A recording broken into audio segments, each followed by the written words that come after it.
Takže vítam vás, milí diváci, milí poslucháči, milí tí, čo ste tu prítomní, milí televízni diváci. Vítam vás pri dnešnej slavnostnej svätej omši. A dnes to bude omša v iných jazykoch. Máme tu aj takúto, ako sa modlí zdravá z Mária po iných jazykoch. Takže to si dnes všetko ukážeme. Takže začíname dnešnú svätú omšu. V mene Otca i Syna i Ducha Svätého. Amen. Amen. Milosť nášho Pána Ježiša Krista, láska Boha Otca i spoločenstvo Ducha Svätého nech je s vami všetkými. I s duchom tvojim. Bratia a sestry, uznajme svoje hriechy, aby sme mohli s čistým srdcom slaviť sväté tajomstvá. Vyznávam všemohúcemu Bohu i vám, bratia a sestry, že som veľa zhrešil myšlienkami, slovami, skutkami a zanedbávaním dobrého. Moja vina, moja preveľká vina. A preto prosím blahoslavenú Máriu, vždy Pannu, všetkých anjelov a svätých i vás, bratia a sestry. Modlite sa za mňa k Pánu Bohu nášmu. Nech sa zmiluje nad nami všemohúci Boh a hneď nám hriechy odpustia a privede nás do života večného. Amen. Pane, zmiluj sa. Pane, zmiluj sa. Kriste, zmiluj sa. Kriste, zmiluj sa. Pane, zmiluj sa. Pane, zmiluj sa. Sláva Bohu na výsostiach a na zemi pokoj ľuďom dobrej vôle. Chválime ťa, velebíme ťa, kláňame sa ti, oslavujeme ťa, vzdávame ti vďaky, lebo veľká je sláva tvoja. Pane Bože, kráľ nebeský, Boh Otec všemohúci, Pane Ježišu Kriste, Ty jednorodený Syn, Pána Boh, Baránok Boží, Syn Otca, Ty snímaš hriechy sveta, zmiluj sa nad nami. Ty snímaš hriechy sveta, príjmi našu úpenlivú prosbu, Ty sedíš po pravici Otca, zmiluj sa nad nami. Veď len Ty si svätý, len Ty si Pán, len Ty si najvyšší, Ježišu Kriste, s Duchom Svätým v sláve Boha Otca. Amen. Takže dnes tu máme prvé čítanie na Evangelium. Dnešné Evangelium.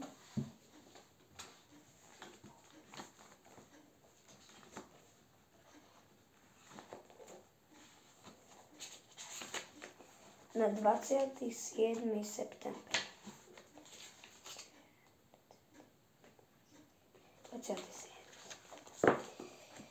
27. september, Cyprián. Svätý Vincent de Paul, kňaz. Keď sa všetci divili všetkému, čo robil, povedal svojim učeníkom: Dobre, počúvajte a zapamätajte si, čo vám poviem. Syn človeka bude vydaný do rúk ľudí, lenže oni nechápali toto slovo, bolo im zahalené, aby nerozumeli, ale bali sa opýtať na to slovo. Lukáš 9:43b 45. To bolo prvé čítanie.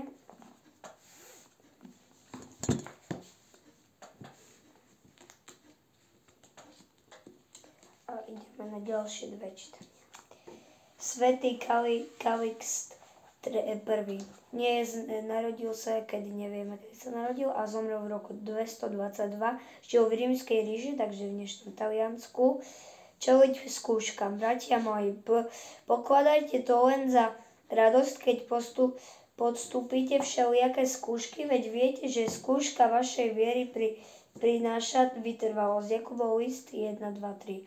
Kalixt slúžil cirkvi ako pápež. Čelil tým istým mnohým skúškam, ktorým čelili pápeži naprieč storočiami. Falošné učenia, rozdelenia v cirkvi a hádky o tom, aká prísna by cirkev mala byť, keď sa zaoberá hriechmi kresťanov. Kalicht musel riešiť aj ďalšie problémy.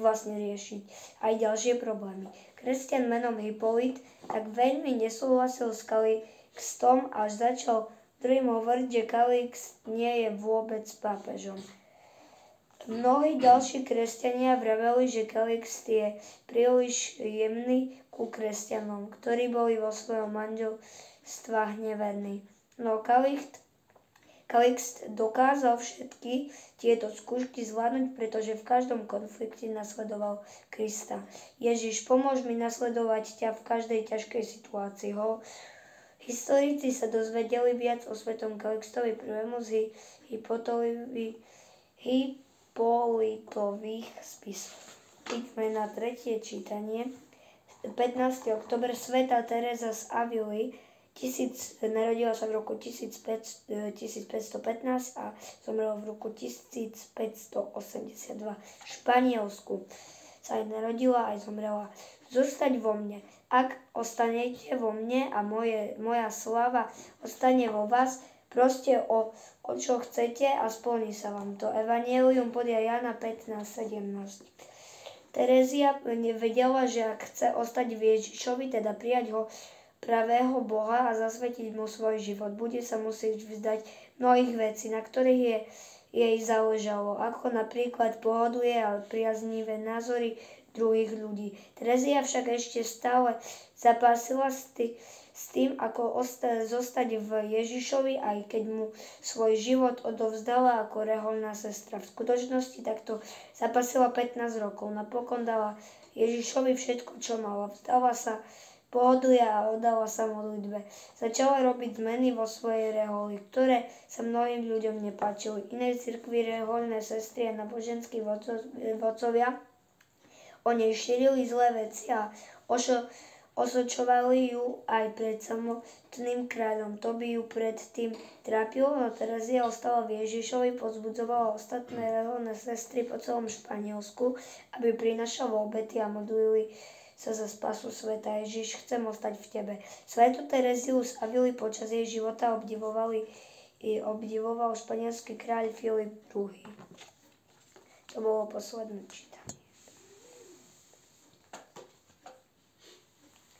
Počuli sme Božie slovo. Pán s vami. Ideme na kázeň. Takže dnes, ako už som spomínal na samom začiatku, tu máme modlitby Zdravá z Mária po latinsky, taliansky a anglicky. Takže teraz si ich na začiatku prečítame a prečítame si ich všetky. Takže po tade, vlastne toto je zdravá a toto je sveta. Takže Ave Maria, gratia plena Dominus tecum, benedicta in mulieribus et benedictus fructus ventrum tui, Iesus. Sancta Maria Mater Dei, ora pro nobis peccatoribus, nunc et in hora mortis nostrae. Amen. Toto bolo po latinsky a ideme po taliansky. Ave Maria, piena di grazia, il Signore è con te. Tu sei benedetta fra le donne e benedetto il frutto del tuo seno, Gesù. Santa Maria, Madre di Dio, prega per noi peccatori, adesso e nell'ora della nostra morte. Amen. To bolo po taliansky a ešte po anglicky. Hail Mary, full of grace, the Lord is with thee. Blessed art thou amongst women, and blessed is the fruit of the womb, Jesus. Holy Mary, Mother of God, pray of us sinners, now and the hour of death. Amen. Takže toto sú vlastne modlitby, ako sa modlí vlastne v iných jazykoch. Ako už som hovoril, počuli sme tu po latinsky, taliansky a anglicky. Takže potom to tuto takto máte. Môžete, keby to videli televízni diváci, aj prítomní všetci, tak toto môžete sa to, aj keď si to odfotiť a môžete sa to pomodliť po iných jazykoch. To je dneska aj omša po iných, takže preto to tu aj vlastne spomínam. Takže je vlastne dôležité, aby sme aj ako v každej kazni hovorím, aby sme robili dobré skutky a hlavne rešpektovali iné náboženstva a všade, aj keď už vieme, že latinčina nikde na svete sa s ňou nehovorí a to už vlastne sa bude diať aj s našim jazykom o niekoľko storočí, možno už sa nebude rozprávať takýmito jazykmi, ako poznáme dnes. Takže latinčina už je mŕtvý jazyk, ale taliansky rozprávame a takisto angličtina je asi najzákladnejší jazyk, s ktorou by ste sa mali rozumieť všade. Tak toto by ďakujem za túto krátku kázeň. Môžete si vysadnúť, keď ešte niektorí stojíte.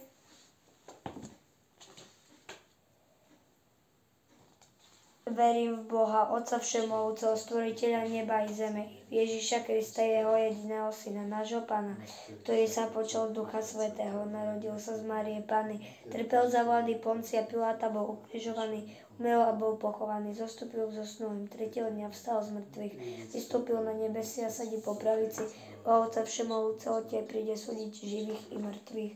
Verím v Ducha Svätého, Svätú cirkev katolícku, spoločenstvo svätých, odpustenie hriechov, vzkriesenie tela a život večný.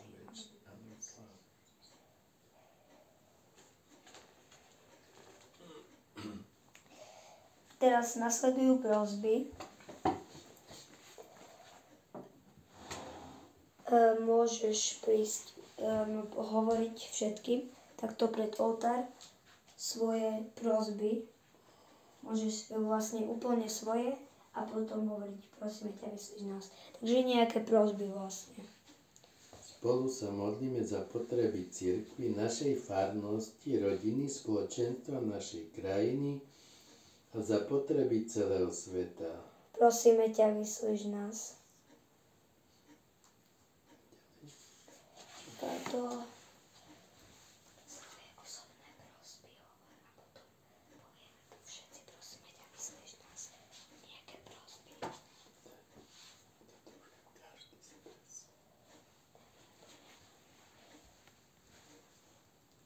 Tak prosíme ťa za všetkých kňazov, za diakonov, za všetkých učiteľov náboženstva, aj za všetkých predstaviteľov cirkvi. Prosíme ťa, vyslíš nás. Prosíme ťa za všetkých žiakov, za všetkých ľudí na svete, aby poznali tvoju lásku a vedeli, čo je správne. Prosíme ťa, vyslíš nás. Prosíme ťa za všetkých, ktorí sú otrokmi, aby si im pomohol. Prosíme ťa, vyslíš nás. Prosíme ťa za všetkých umierajúcich, aby si im navždy ukázal svoju slávu. Prosíme ťa, vyslíš nás.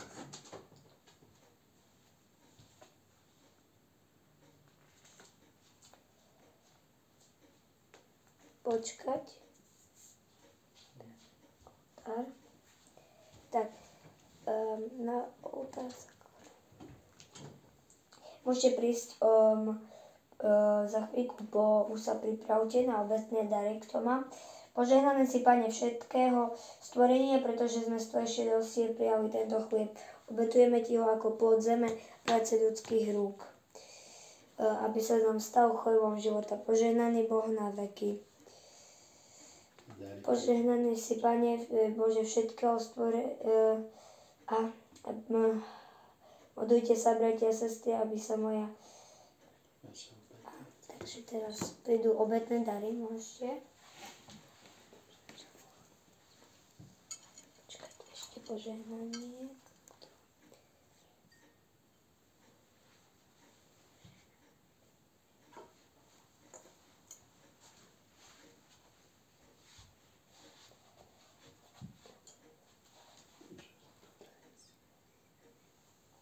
Tu pred oltár. Dobre, alebo tu to dáme takto. Modlite sa, bratia a sestry, aby sa moje i vaše obete zrodilo Všemovcemu Bohu. Nech Pán príjme obetu svojich rúk na chválu a slavu tvojho mena, na užitok nami celej svätej cirkvi. Pán s vami. Hore srdcia. Vzdávajme vďaky Pánovi nášmu Bohu. To je dôstojné a správne. Svätý, svätý, svätý Pán Boh všetkých svetov, plné sú nebesia aj zem, slávy Hosana na výsostiach, požehnaný, ktorý prichádza z mene Pánov, Hosana na výsostiach.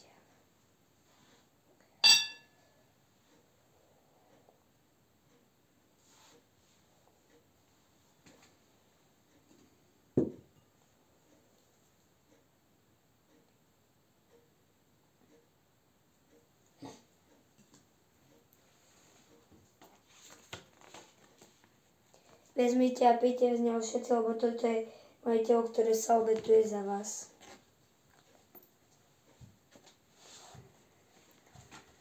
Vezmite a pijte z neho všetci, lebo toto je krv, ktorá sa obetuje za vás i za mnohých na odpustenie hriechov. Je to krv novej a väčšej zmluvy. Toto robte na moju pamiatku. Hľa tajomstvo viery, smrť tvoju, Pane, zvestujeme a veľké tajomstvo viery, spasy.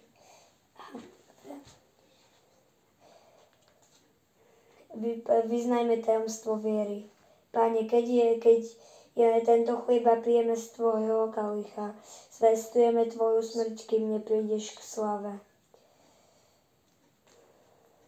Skrze Krista, v Kristom a v Kristovi máš ty, Bože, všemohúci v jednote Ducha Svätého všetku úctu a slovo po všetky veky vekov.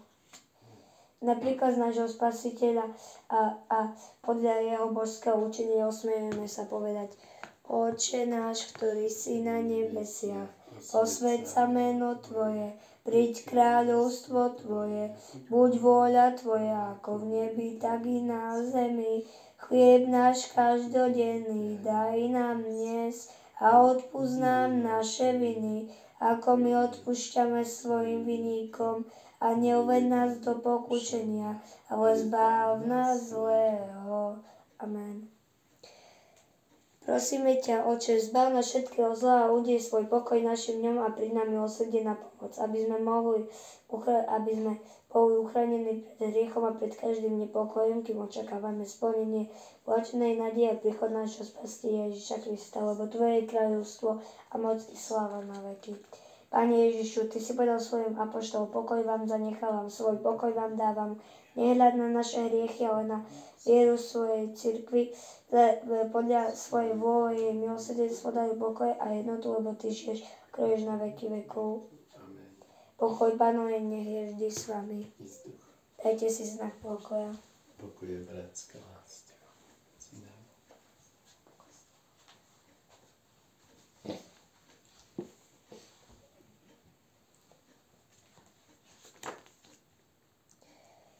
Baránok Boží, Ty snímaš hriechy sveta, zmiluj sa nad nami.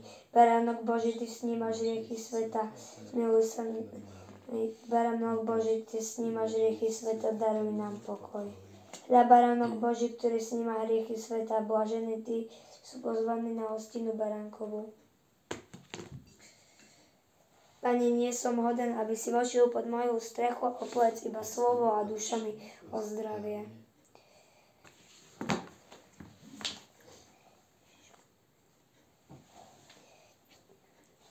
Príďte si po príjmanie.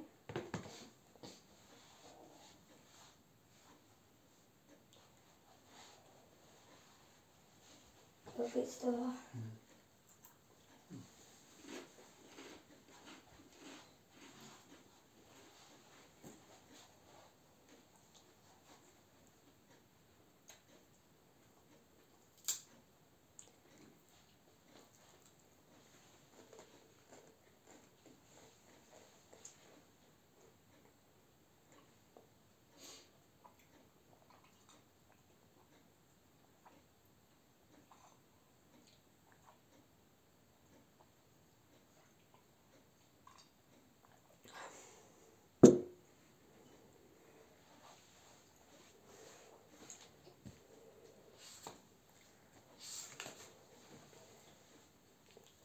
Vypočujte si ešte oznamy. Takže omše budú každý tretí deň alebo druhý, ale vlastne na sociálnych sieťach, ale na kanále Kaplnka svätého Jozefa, ale na druhom. A na tomto vychádzajú menej.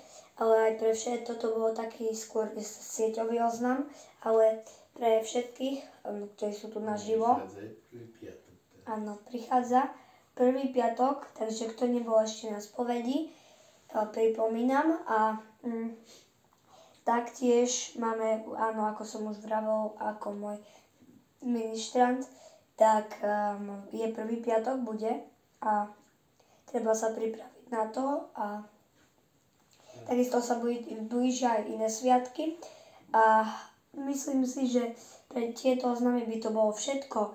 Príjmite záverečné požehnanie. Pán s vami. I s duchom. Nech vás žehná všemohúci Boh, Otec i Syn i Duch Svätý. Choďte v mene Božom. Bohu vďaka. Choďte a ohlasujte Pánovo evanjelium.